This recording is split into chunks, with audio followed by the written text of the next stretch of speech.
Hello and welcome back to HRD Live, where I'm now joined by Paul Smith of Outdoor and Cycle Concepts. Paul, how are you doing? Hi, very good, thank you. How are you? All right, yeah. Good. Not too bad.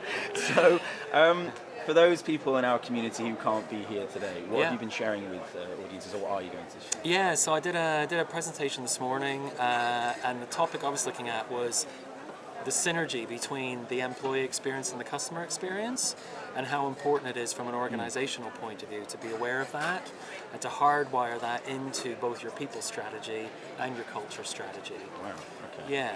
So, I mean, making that connection seems like it's logical, but it must be a huge challenge for a lot of businesses, right?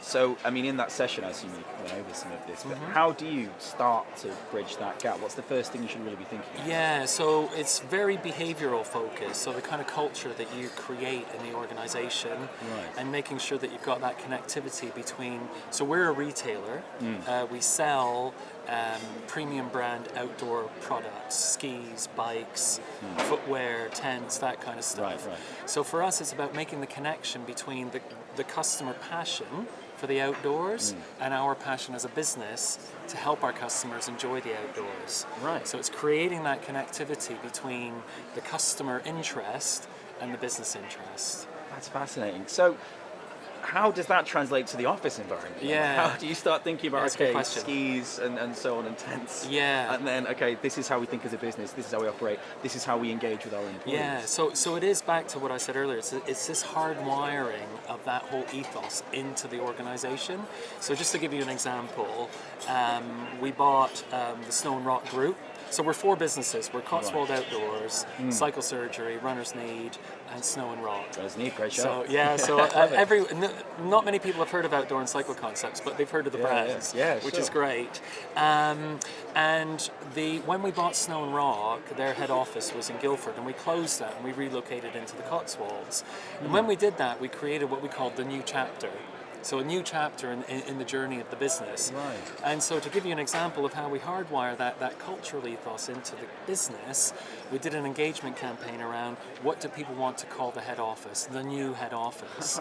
So for example, our head office is now called Base Camp.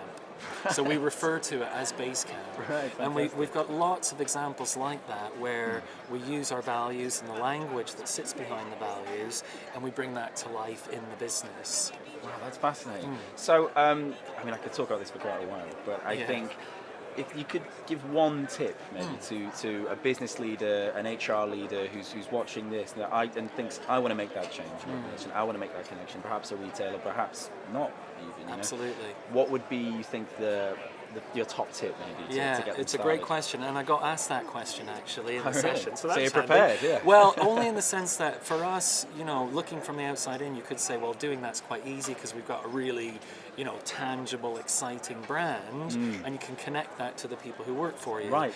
But what I would say, the answer to that question would be, you need to be really clear in terms of what your organizational purpose is. So your people don't need to be customers of your products. They don't need to share the passion, if you like, for that product. Right. It's about them having an understanding of what's the purpose of that organization so that they can connect to that. It gives them purpose as employees, and that will help drive engagement, it'll help drive motivation, and ultimately output and success of the business from a commercial point of view.